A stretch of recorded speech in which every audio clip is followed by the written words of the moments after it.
The air inside the garrison outpost was thick with smoke and the smell of whiskey. Rough laughter echoed from the soldiers gathered around the tables, their voices loud and slurred, celebrating a small but bloody victory against an Apache raiding party days earlier. Daniel Harper sat on the edge of the room, his chair tilted back, boots dusty from weeks of hard riding. He had been promised a reward for helping guide the soldiers through dangerous territory, and though he didn't care much for their drunken revelry, he stayed to hear what the commander had in mind.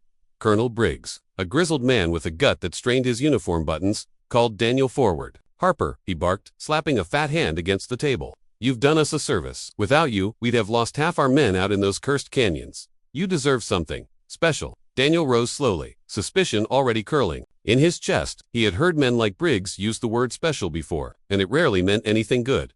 The room quieted as two soldiers entered from the back. Between them walked two young women, bound at the wrists, their long black hair tangled, their faces streaked with dirt and bruises. They were nearly identical, tall, slender, with the same sharp cheekbones and deep dark eyes that carried both fire and sorrow. The room erupted in jeers and whistles as the men realized what was being paraded before them. "Apache twin sisters," Briggs announced, his lips curling in a smug grin. "Caught 'em alive when we drove their people out.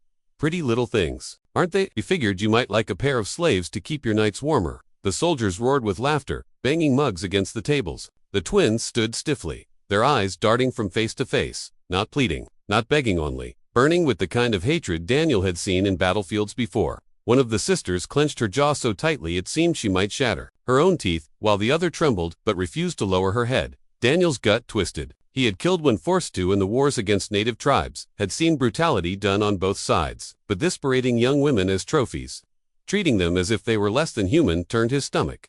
He stepped forward, ignoring the smirks around him. "That's my reward.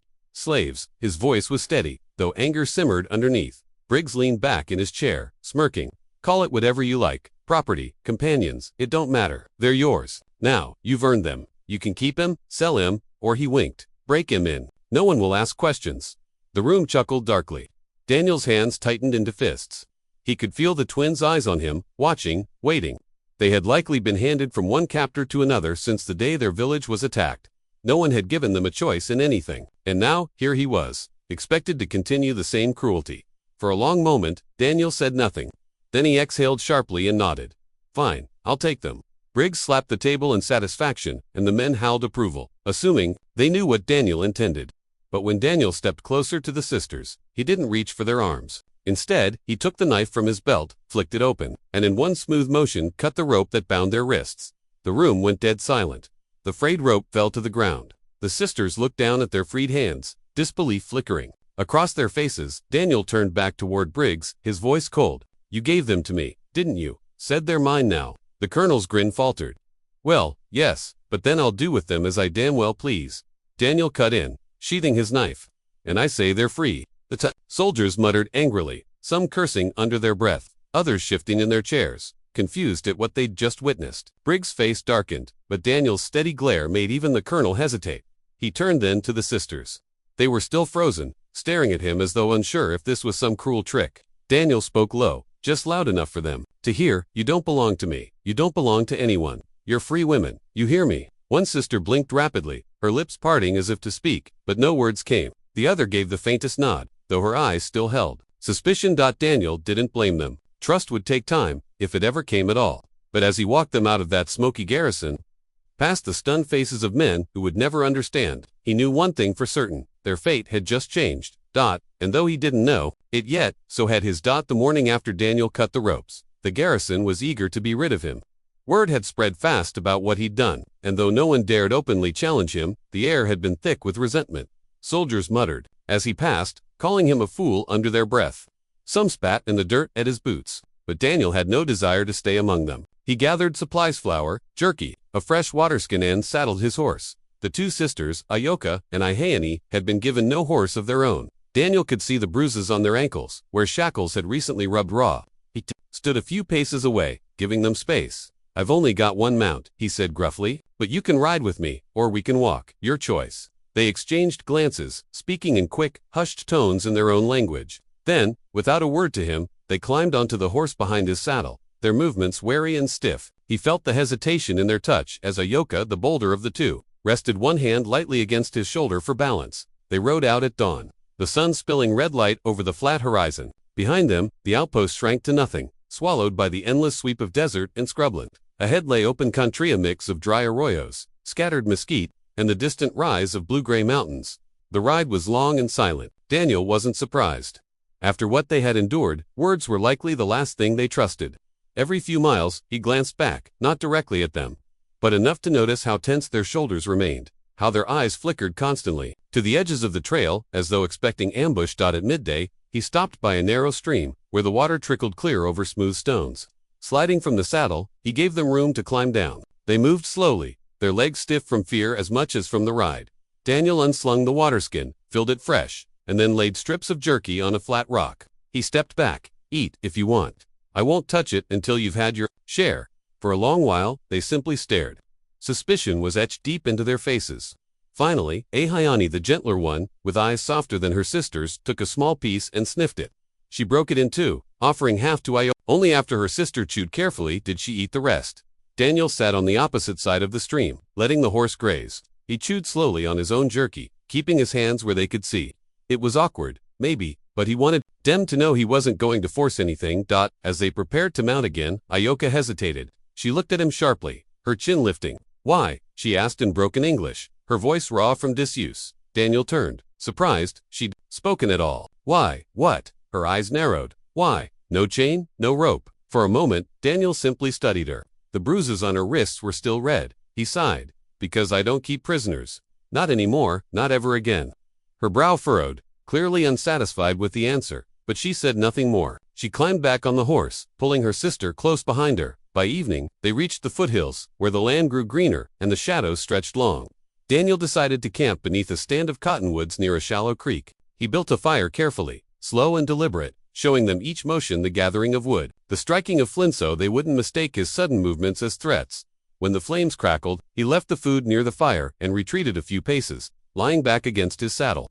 The sisters whispered together in their own tongue, their voices low and urgent. Eventually, Ahini curled up beside her sister, both of them keeping their distance. Daniel didn't sleep much that night. The stars were sharp overhead, and the air smelled of wood smoke and earth. He lay awake, listening to their quiet breathing, wondering how long it would take before they believed him. Trust was not something a man could demand. It had to be earned, and Daniel knew earning it might take a lifetime. Still, he felt something shift that night, even if just barely. The sisters hadn't run when they had the chance. They could have slipped away into the dark while he slept, but they hadn't. It wasn't trust yet, but it was a beginning. When the trio reached Daniel's homestead 3 days later, the sisters were weary and silent, their eyes darting with suspicion at every unfamiliar sound. The ranch sat low in the valley, a weathered cabin surrounded by split-rail fences and a small corral. A few chickens clucked lazily near the barn, and Daniel's lone milk cow lifted her head to watch the newcomers with mild curiosity. For Daniel, the place was more than wood and stone. It was what had kept him alive after his wife passed. The walls bore the marks of his hands, patched over the years, and the fields carried the imprint of his sweat. It wasn't much, but it was safe. And now, for the first time, he wasn't coming home alone. He dismounted first and gestured for the sisters to climb down. They did, reluctantly, eyes scanning the land as though measuring escape routes. Daniel gave them space, walking ahead to push open the cabin door. "You'll find a roof, a fire, and food here," he said, his voice even. "No chains, no orders, just shelter." Inside, the cabin smelled faintly of pine and smoke. A single table sat near the hearth, with 2 chairs. Shelves lined the wall, cluttered with jars of beans and flour. A simple bed was tucked in the corner, covered with a quilt faded from use. Daniel noticed how stiffly the sisters entered, their steps hesitant, like deer edging into a clearing. He pointed to the bed. "It's warmer in here than the barn. You two take it. I'll sleep by the fire." That startled them. They exchanged a glance, their brows furrowing. In their world, men didn't usually offer comfort without expecting a price. Ayoka crossed her arms, suspicion flaring in her eyes. "Why?" she asked again, her English sharp but limited. Daniel met her gaze steadily. "Because you're guests, not property, and because you've been through enough without some fool adding to it." For a moment, silence hung between them. Then Ahayani, the gentler sister, lowered herself slowly onto the bed, her movements stiff from both exhaustion and disbelief. Ayoka remained standing, arms crossed, eyes fixed on Daniel as though daring him to prove his words false. That first night set the rhythm of their days. Daniel cooked simple meals: beans, bread, sometimes salted pork, and always served the sisters first, stepping back so they could eat without fear. He busied himself with chores around the homestead, chopping wood, feeding the livestock, mending fences. The sisters followed at a distance, watching every move. At first, they stayed silent, communicating with one another in quick bursts of Apache, but by the third day, Ahayani began to hum softly while she swept the cabin's floor with an old broom. The sound was cautious, fragile, but it carried warmth. Daniel paused in his work, listening quietly, pretending not to notice so. She wouldn't stop. Ayoka, still fiery, tested him in other ways. One morning, she took the hatchet from the woodpile and chopped kindling herself. When Daniel approached to offer help, she tightened her grip, eyes flashing. He raised his hands in peace and stepped back. She chopped every last log until her palms blistered, then dropped the hatchet and glared at him, daring him to scold her. Daniel only nodded. "Good work," he said softly. To his surprise, her lips twitched almost imperceptibly, as though she'd fought down the ghost of a smile. At night, they kept their distance. Daniel rolled his blanket near the hearth while the sisters shared the bed. He heard them whisper, in their language, sometimes voices sharp, sometimes gentle. He didn't understand their words, but he knew enough of human pain to recognize the sound of old wounds reopening in the dark. By the end of the week, something shifted. When Daniel returned from mending a fence one afternoon, he found the table set with the bread he'd baked that morning and the beans warming by the fire. Ahini had stirred the pot carefully, adding herbs she'd found near the creek. She glanced at him nervously as he entered, as though waiting for disapproval. Daniel sat slowly, inhaling the fragrant steam. "Smells better than I ever made it," he admitted. Ahini's shoulders relaxed, and she allowed herself the smallest smile. The days remained cautious, fragile, but a rhythm had begun. Work shared, meals eaten together, silence slowly replaced with gestures of trust. Though the sisters hadn't yet chosen whether to stay or go, they no longer flinched at every movement. And for the first time in years, Daniel's homestead felt less like a lonely shelter against the wilderness and more like a place where life might begin again. Trust is like planting seed in dry earth. It takes patience, water, and time before anything grows. Daniel knew this well, but the sisters had lived through too much cruelty to let down their guard easily. Even after a week beneath his roof, their suspicion lingered, sharp as a knife's edge, but showed in the small things. When Daniel entered the cabin, Ayoka's eyes always flicked to the nearest weapon, whether it was the iron poker by the hearth or the hatchet near the door. When he set food on the table, she tasted only after Ahayani had eaten first, as though expecting poison, and at night, Daniel would sometimes wake to find the faint glint of eyes watching him from the bed across the room, measuring every breath he took. He didn't blame them. He had seen what men were capable of when no law reined them in. He'd fought beside soldiers who treated human lives like cattle, and he knew the sisters had been shown even darker sides of that cruelty. Trust couldn't be demanded.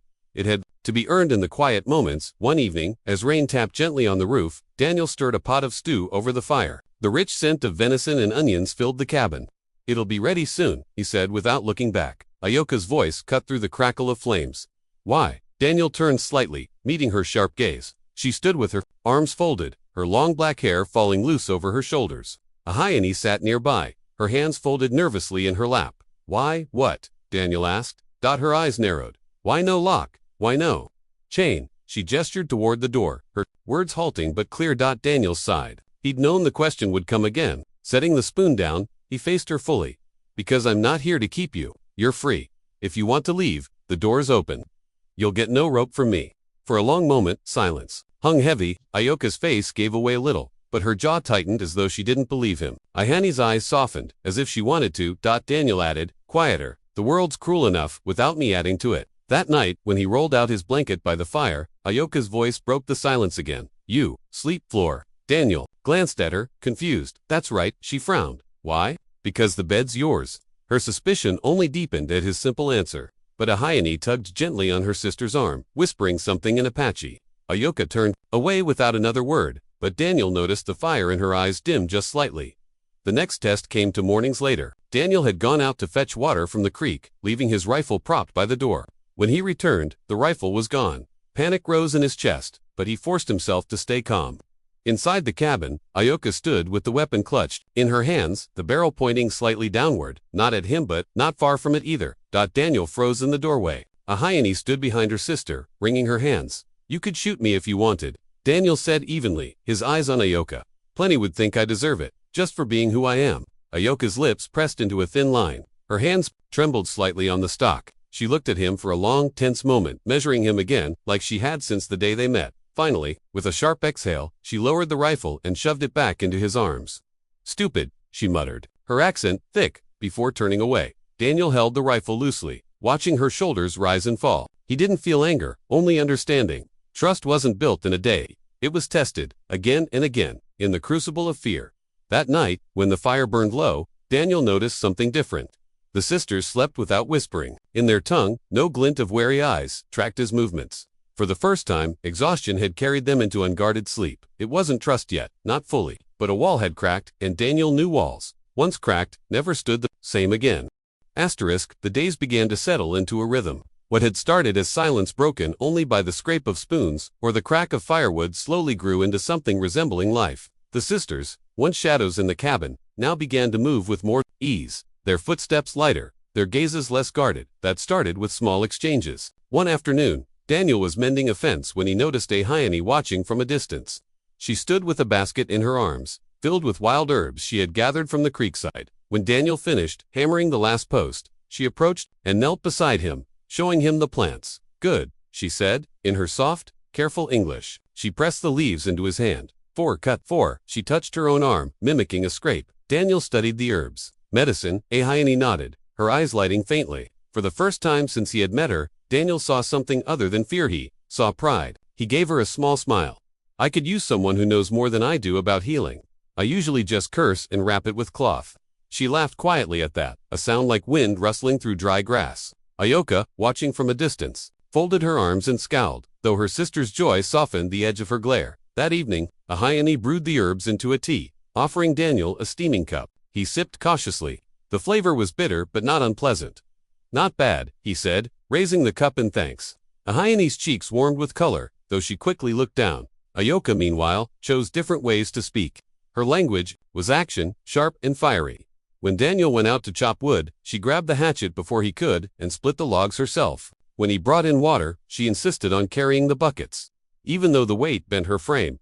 "You don't have to," Daniel said once, watching her muscles strain against the heavy pale dot. Her eyes flashed. "I do," she snapped, her voice rough, then turned away. Daniel let her. He understood now every swing of the hatchet, every stubborn chore was her way of proving strength, of showing the world she was no one's victim. He respected that dot over time. Their differences became clearer. Ayoka was the storm, all sharp edges and fire, while Ahiene was the calm that followed, gentle and steady. They balanced one another, like two halves of the same song. Daniel began to listen, piecing together bits of their language. When they spoke quickly in Apache, he caught words for water, fire, home. Sometimes he tried repeating them, earning a rare smirk from Ayoka when his accent twisted the syllables. One night, as the fire crackled low, Daniel finally asked the question he'd held back since the beginning. "What happened before the outpost found you?" The sisters exchanged a long glance. Ayoka's jaw tightened, but Ahiene's eyes softened. She spoke slowly, haltingly, in broken English. "Soldiers came," she said. "At night, fire, guns, many dead." Her voice wavered. "We run, we hide, they take us." Ayoka cut in sharply, her words spilling fast in Apache. Ahiene listened, then translated with effort. "She say, our people scattered. Maybe alive, maybe not." Daniel felt a weight settle in his chest. He had seen villages burned before. He had marched with men who called it victory. But hearing it in Ahiene's trembling voice, seeing Ayoka's fire dim with memory, it hit different. "I'm sorry," he said quietly. The words felt small, but they were all he had. Ayoka's eyes flicked to him, sharp and unyielding. "Sorry, no, bring back," she said, her English blunt but clear. Daniel nodded slowly. "You're right." He didn't argue, didn't defend himself. He just sat with their pain, letting the silence speak. The next morning, when Daniel came in from the barn, he found the table set with a new meal. Corn cakes in oven and slightly burnt, but edible, waited on a plate. Ahiene smiled shyly. Ayoka pretended to be busy near the fire, but Daniel caught the faintest twitch at the corner of her mouth. They were still scarred, still cautious, but the walls were cracking. Bit by bit, they were no longer strangers bound by circumstance. They were beginning to learn each other's hearts. For a few weeks, life on the homestead felt almost normal. Daniel had fallen into a rhythm with the sisters Ahiene, helping with cooking and gathering herbs. Ayoka splitting wood and hauling water with stubborn determination. In the evenings, they sometimes sat together by the fire. Not quite a family, but not strangers anymore. But peace is fragile on the frontier, and Daniel knew it could not last. It began with whispers. One afternoon, he rode into the nearby settlement to trade for flour and nails. As he entered the general store, conversations stopped. Men leaned back in their chairs, their eyes following him with open suspicion. Mrs. Carter, the storekeeper's wife, rang up his purchase with hands that trembled just slightly. "You keeping company out there, Harper?" One man finally drawled from the corner. His name was Harris. a squat rancher with a sour face and too much time for gossip. Heard tell you brought yourself some Apache girls back from the outpost. Daniel's jaw tightened. He slid the coins onto the counter. I don't keep slaves, if that's what you're asking. Harris chuckled darkly, spitting tobacco juice into the dirt. Didn't say slaves, but folks seen smoke from your chimney. Seen shadows moving in your cabin. Don't take a genius to guess, the men in the store muttered, trading looks that spoke volumes. In their minds, Apache women weren't guests. They were spoils, property, less than human. And Daniel's refusal to play by their rules marked him as dangerous. Careful, Harper, Harris went on, his voice oily. Soldiers don't look kindly on a man harboring hostiles. Could call it treason. You know. Daniel met his gaze evenly. They're not hostiles. They're human beings. He picked up his supplies and walked out before the conversation could turn uglier, but the weight of the stairs followed him all the way to his horse. When he returned home, Ayoka noticed the tension in his shoulders immediately. She set down the hatchet and narrowed her eyes. What happened? She demanded. Daniel hesitated. He didn't want to frighten them, but honesty was part of the fragile trust they'd built. Word spreading, he admitted. The town knows you're here. Some don't like it. Ahiene's face paled, her hands clutching her apron. They come. Take us. Daniel shook his head firmly. Not while I'm breathing. Ayoka stepped forward, fire flashing in her dark eyes. We not need you fight for us. I know, Daniel said calmly, but I'll do it anyway. That night, he sat by the fire longer than usual, rifle resting across his lap. The sisters whispered to each other in Apache, their voices low and urgent. Daniel didn't interrupt. He knew they were weighing their choices, whether to stay, to flee, to trust him with their lives. 2 days later, trouble arrived at his door. It was near sundown when hoofbeats thundered down the trail. Daniel stepped outside, hand on his rifle. Harris and 2 other settlers rode up, their faces set in grim lines. Evenin', Harper, Harris called, his tone mocking. We figured it was time to pay you a visit. Make sure you ain't up to improper business. Daniel's jaw clenched. You got no call to be here. Harris swung down from his horse, his boots crunching on the dirt. We've got every call. Those savages belong to the army. You, harborin' makes you a traitor. Behind Daniel, the door creaked open. Ayoka stood there, a knife clutched in her hand, Ahiene peeking nervously over her shoulder. Harris's grin widened. There they are, he sneered. Pretty little things, ain't they? Shame, they're wasted on you. Daniel stepped between the men and the door, his voice low and dangerous. You'll leave, now. Harris's eyes narrowed. Or what? Daniel raised his rifle, not aiming yet, but steady enough to show he meant it. Or I'll put you in the ground before you take one step closer. For a tense moment, the air crackled with violence. Harris's men shifted in their saddles, uncertain. Finally, Harris spat in the dirt. This ain't over, Harper. You'll regret crossing the town for a pair of squaws. He mounted up, and the 3 men rode off, dust rising in their wake. Daniel exhaled slowly, lowering the rifle. When he turned, Ayoka was watching him with wide, unreadable eyes. Ahiene clutched her sister's arm, trembling. Trouble had found them, and Daniel knew it would only grow. But as the firelight flickered that night, one thing became clear. The sisters were no longer just guests in his home. They were part of his fight, whether they chose to stay or not. The night after Harris and his men came felt different. The cabin seemed smaller, tighter, as though the walls themselves held their breath. Every creak of the wind against the shutters, every distant howl of a coyote sent nerves prickling through the room. But in the stillness, something else began to stir, a sense of unity none of them could have predicted. Daniel sat by the fire, his rifle propped nearby, the flames painting hard shadows across his face. He wasn't used to living with others, not since his wife had died, but now, 2 pairs of eyes watched him, one wary, one quietly curious. Ayoka busied herself with sharpening her knife on a flat stone, the scrape echoing softly. Ahiene folded herbs into small cloth bundles, her fingers steady despite the tension. Finally, Daniel spoke. You both saw what happened today. The town won't stop. They'll come back. Ayoka's gaze flicked up sharply, her jaw tightening. We can fight, we not weak. Her English was blunt, but her tone carried steel. Daniel gave a small nod. I don't doubt it, but we'll need more than knives. If you stay, we'll have to stand together, watch each other's backs. For a long moment, silence hung between them. Then Ahiene's voice broke it, soft but sure. You fight for us when you could let them take us. Why? Daniel looked into the fire, remembering the smirks on the men's faces, the cruelty in their voices. Because I know what it means to lose everything, he said quietly. No one deserves that, not you. The sisters exchanged a glance, something unspoken passing between them. Ayoka set down her knife, her usual hard stare softening. Then we stay together. That night marked a shift. The next morning, Daniel woke to the sound of laughter. Sound so unexpected, it startled him more than gunfire. Stepping outside, he found Ahiene kneeling in the grass, her hands outstretched as a young foal nuzzled against her palm. She giggled as it nudged her her eyes sparkling in a way he'd never seen before. Ioka stood nearby, arms crossed but lips curved in the faintest smile. "You're good with her," Daniel said, walking closer. Hyena looked up, her cheeks flushing. "Animals trust easier than men." "Maybe," Daniel admitted, "but it takes a kind heart to earn that trust."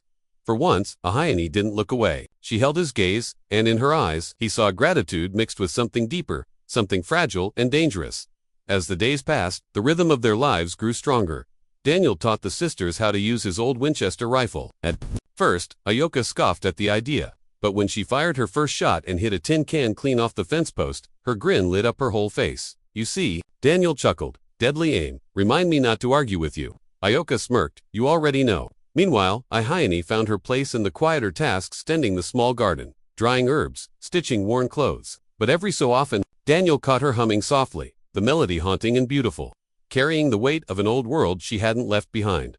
One evening, after chores were done, the three of them sat by the fire, the warmth wrapped around them, pushing back the chill of the outside world. Daniel poured coffee, passing the tin cups around. Hyena sipped hers slowly, then set it down, her hands folded nervously in her lap.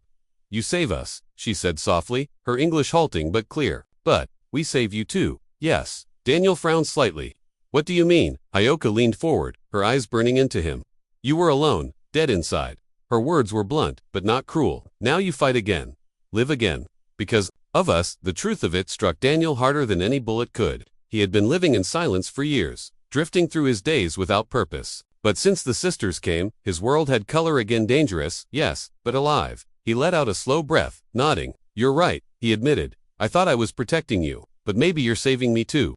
For the first time, Ioka smiled fully, a rare, radiant thing that made her seem younger, almost carefree. Hyena reached out, brushing her fingers lightly over Daniel's hand where it rested on his knee. The touch was fleeting, almost accidental, but it sent a warmth through him that no fire could match. In that moment, they were no longer three strangers bound by circumstance. They were allies, a fragile family forged by hardship and trust.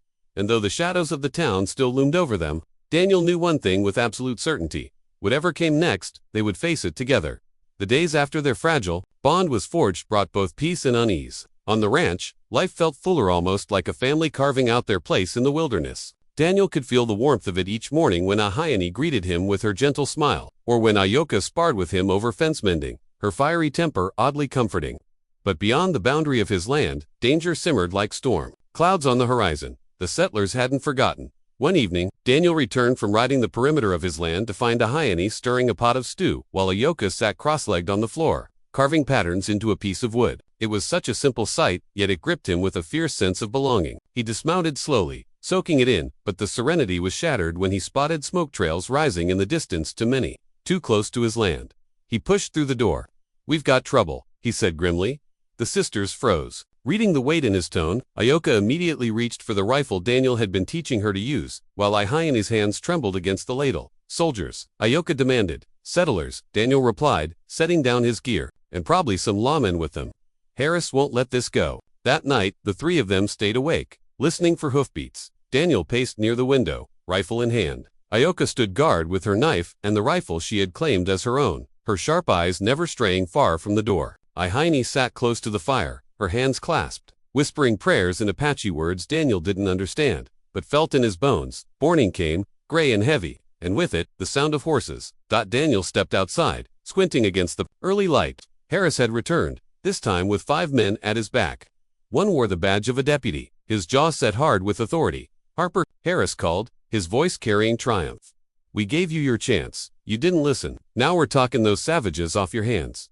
The deputy rode forward. "Mr. Harper, you're in violation of the law. You can't harbor hostiles. Step aside." Daniel stood tall, rifle in hand. "They're not hostiles. They're free women, and they stay free on my land." Behind him, the cabin door creaked open. Ioka stepped out, rifle leveled, her eyes like burning coals. Beside her, Hyena clutched a bundle of herbs and cloth useless in a fight, but her presence carried its own defiance. The men laughed, though uneasily. Harris sneered. "Look at that. He's trained him to bite." Daniel's finger brushed the trigger. His voice was steady, but his heart thundered. "You'll have to kill me before you lay a hand on them." The standoff stretched long and taut, like a rope about to snap. The deputy frowned, his hand hovering near his revolver. One wrong move and blood would spill. Then Hyena did something unexpected. She stepped forward, past Daniel and Ioka, and raised her chin. Her voice, soft but strong, carried across the tense silence. "We are not slaves. We are not yours. This man," she motioned toward Daniel, "he is not our master, he is our brother, our family." The words stunned Daniel, but even more, they unsettled the men. For a heartbeat, the arrogance faltered in their eyes. Ayoka seized the moment, raising her rifle higher. "We fight together. You kill him, you kill us," Harris snarled, spitting on the ground. "Fools, you'll regret this." He jerked his reins, wheeling his horse around. The deputy hesitated, glaring at Daniel, then followed. One by one, the others pulled back, though not without dark looks and muttered curses. The sound of hoofbeats faded, leaving only silence. Daniel exhaled slowly, lowering his rifle. His hands trembled not from fear, but from the enormity of what had just passed. When he turned, Ayoka and Ahayani were still standing strong, their chins lifted. Something had shifted between them all. The sisters weren't just under his protection anymore. They were choosing to fight for him too. Inside, by the fire, Ahayani reached for Daniel's hand. Her small fingers curled around his calloused palm. "We stay," she whispered, her eyes shining. "No matter what, come." Daniel's throat tightened. For years, he had lived with only ghosts for company. Now, against all odds, he had people willing to stand beside him, even in the face of death. The turning point had come, and though he knew worse storms lay ahead, Daniel felt something he hadn't in years: hope.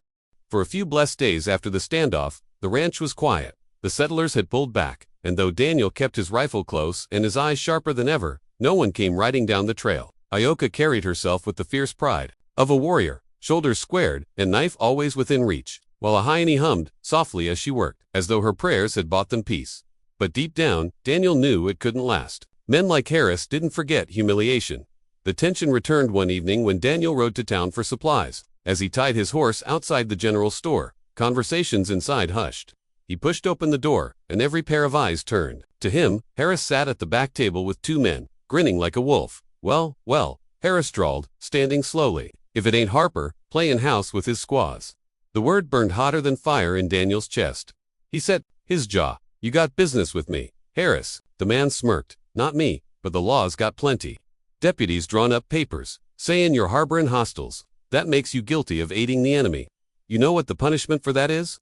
Daniel's hand tightened around the sack of flour he'd just bought. "I don't care what papers you wave around. Those women are free, and they'll stay that way." Harris's grin widened, but it didn't reach his eyes. "We'll see." Daniel left before fists or bullets could fly, but unease gnawed at him all the way home. By the time he rode into the yard, the sun had sunk low, casting the cabin in blood-red light. The sisters were waiting. Ayoka's sharp eyes caught the storm on his face immediately. "What happened?" "They're coming again," Daniel said flatly. This time with the law on their side. Fear flickered in Ahayani's eyes, but she pressed a hand to her heart and shook her head. "We not go back, we die first." Daniel swallowed hard. The determination in her voice chilled him more than the threat itself. "I won't let it come to that," he promised, though even he wasn't sure how. That night, they prepared. Daniel cleaned and loaded both rifles, showing Ayoka again how to sight properly. She picked it up quickly, her movements crisp and sure, like a woman born to fight. Ahayani, quieter but no less brave, gathered food, water, and herbs into small bundles. "In case we must run," she explained softly. But the thought of running twisted Daniel's gut. He'd lost too much already. He wouldn't lose them to the next day. The storm broke. Near midday, the sound of hooves thundered from the ridge. Dust billowed, and soon a group of riders appeared. Harris, for settlers, and the deputy. They came hard and fast, their faces grim with purpose. Daniel stepped out into the yard, rifle in hand. The sisters flanked him, Ayoka fierce and unyielding with the second rifle. Ahayani standing small but steady with her bundle of herbs clutched tight. The deputy dismounted, unrolling a sheet of paper. "By order of the county, you're hereby charged with harboring hostiles. Stand aside and let us take custody of the women." Daniel's voice was low but steady. "No," Harris spat, sneering. "You're a damn fool, Harper. You'd throw your life away for them." Daniel leveled the rifle. "For them, for freedom, for what's right. Take one more step, and you'll find out how far I'll go." For a heartbeat, the air held still, thick with the weight of choice. The deputy's hand twitched toward his pistol, but then Ayoka raised her rifle, her aim deadly calm. "You fire," she said coldly, her accent sharp. "I fire too." The settlers shifted uneasily. Harris's bravado faltered as he realized the fight might cost him more than he was willing to pay. The deputy hesitated, calculating. Finally, with a curse, he rolled up the paper and shoved it into his pocket. "This ain't the end," he warned. "You're digging your own grave, Harper." They mounted up, the sound of hooves fading once more into the horizon. As silence returned, Daniel felt the strength drain from his body. leaving him trembling with exhaustion. But when he turned, Ioka's eyes blazed with pride, and Ahayane reached for his hand, her touch steady. They had faced the law, they had defied the town, and though danger still loomed, one truth had been tested and proven beyond doubt: their freedom would not be taken. Not while they stood together. The night after the lawmen left, the little cabin was hushed, filled with the kind of silence that comes not from peace, but from exhaustion. Daniel sat near the hearth, the rifle across his knees, staring into the flames as though the answers he sought might rise from the ashes. Ioka paced the floor like a caged panther, still tense, her knife flashing in her hand as she twirled it without thought. Ahayane moved quietly between them, laying out herbs and bandages, her gentle movements a counterbalance to the storm that lingered in the air. None of them slept much. Every gust of wind made Ioka's head snap toward the door. Every coyote's howl set Daniel's heart pounding. And yet, in that sleepless night, something else stirred an understanding that what they had faced together had bound them tighter than blood. When the dawn finally crept over the horizon, it painted the land gold. Daniel stepped outside, the cool morning air sharp in his lungs.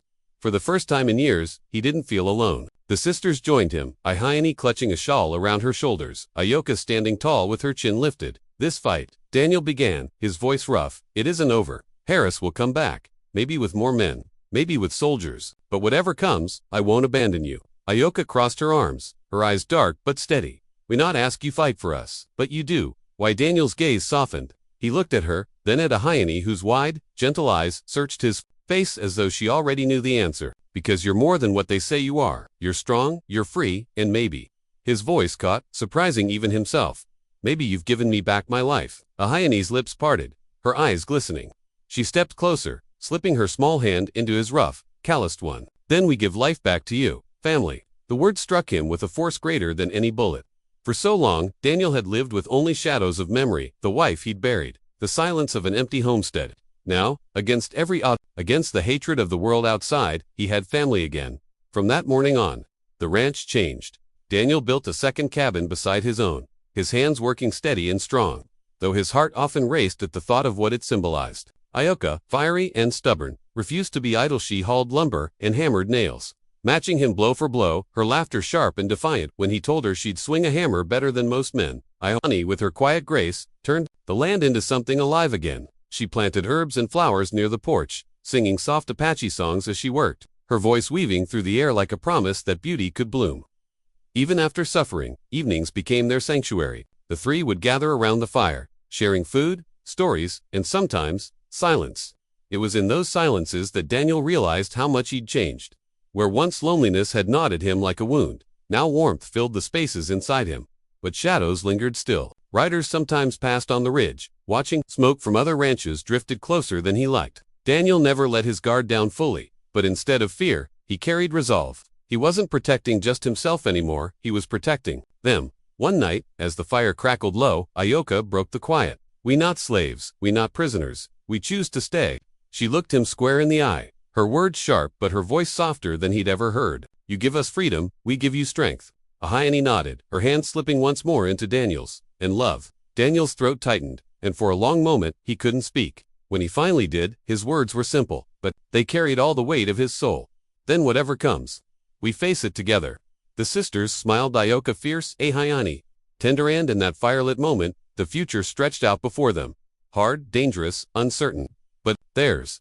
The ranch, once a place of silence and sorrow, had become a refuge. The lonely farmer who had thought his life was over now stood with two women who had lost everything, yet chosen to fight beside him. And as the dawn broke the next morning, painting the land in gold once again, Daniel knew this truth. Freedom was not something given or stolen, it was something fought for, something lived, and something shared. Together, they had forged a family from ashes and chains. Together, they would carve out a life. A new dawn had come.